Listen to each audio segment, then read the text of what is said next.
રાજ્યનો શિક્ષણ વિભાગ નવીનતાના પરિપત્રના રૂપમાં ફતવા બહાર પાડે છે। શિક્ષકોની ભરતી સમયસર યોગ્ય રીતે કરવામાં દર વખત નાપાસ થનારા શિક્ષણ વિભાગે હવે નવો તગલખી નિર્ણય બહાર પાડ્યો છે।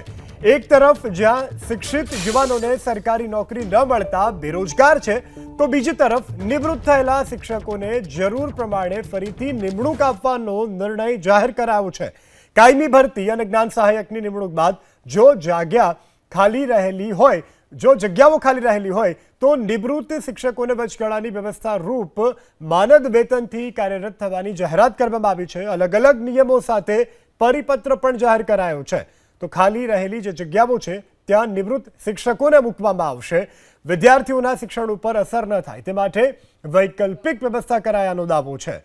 તો એક તરફ જે શિક્ષિત યુવાનો છે તેને રોજગારીની તકો પ્રદાન નથી થઈ રહી અને હવે જે નિવૃત્ત શિક્ષકો છે તેને વિદ્યાર્થીઓનો અભ્યાસ ન બગડે તે માટે મૂકવામાં આવી રહ્યા છે। આવો જોઈએ શિક્ષણ વિભાગના એક પરિપત્રમાં કયા કયા નિયમોનો ઉલ્લેખ છે। અમારા સહયોગી શિવાંગીની પાસેથી જાણીએ। જી યશ, વાત કરીએ કયા કયા નિયમો બનાવવામાં આવ્યા છે। તો નિવૃત્ત શિક્ષકોની કામગીરીને લઈ જે નિયમો છે, ભરતી બાદ ખાલી રહેતી જગ્યામાં નિવૃત્ત શિક્ષકોને કામગીરી સોંપવાનો જે નિર્ણય કરવામાં આવ્યો છે તેને લઈ અને નિયમો બનાવાયા છે। વચગાળાની વ્યવસ્થાને લઈ સરકારી ગ્રાન્ટેડ શાળામાં નિવૃત્ત શિક્ષકોને કામગીરી સોંપવામાં આવશે। જે શિક્ષકો નિવૃત્ત થયા છે તેમને કામગીરી સોંપાશે।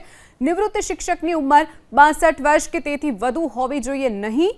આ પહેલો નિયમ છે। અલગ અલગ જે નિયમો બનાવવામાં આવ્યા છે, નિવૃત્ત શિક્ષકને જે કામગીરી સોંપવાની છે, શાળામાં બદલીથી કે ભરતીથી કાયમી શિક્ષક કે જ્ઞાન સહાયક ન આવે ત્યાં સુધી તેમને કામગીરી સોંપવાનો નિર્ણય કરવામાં આવ્યો છે। જેમને કામગીરી સોંપવામાં આવી તેમને શૈક્ષણિક વર્ષના અંતે છૂટા કરવામાં આવશે તેવો પણ નિર્ણય કરવામાં આવ્યો છે।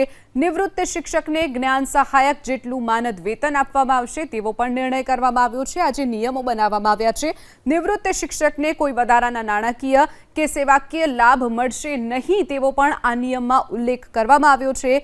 જે શિક્ષક નિવૃત્તિ પછી કામગીરી કરવા માંગતા હોય તેમણે ડીઈઓ કચેરીએ જવું પડશે અને તેના માટે અરજી કરવાની રહેશે। આવા અલગ અલગ નિયમો બનાવવામાં આવ્યા છે। યશ, શિવાંગીની જાણકારી બદલ આભાર।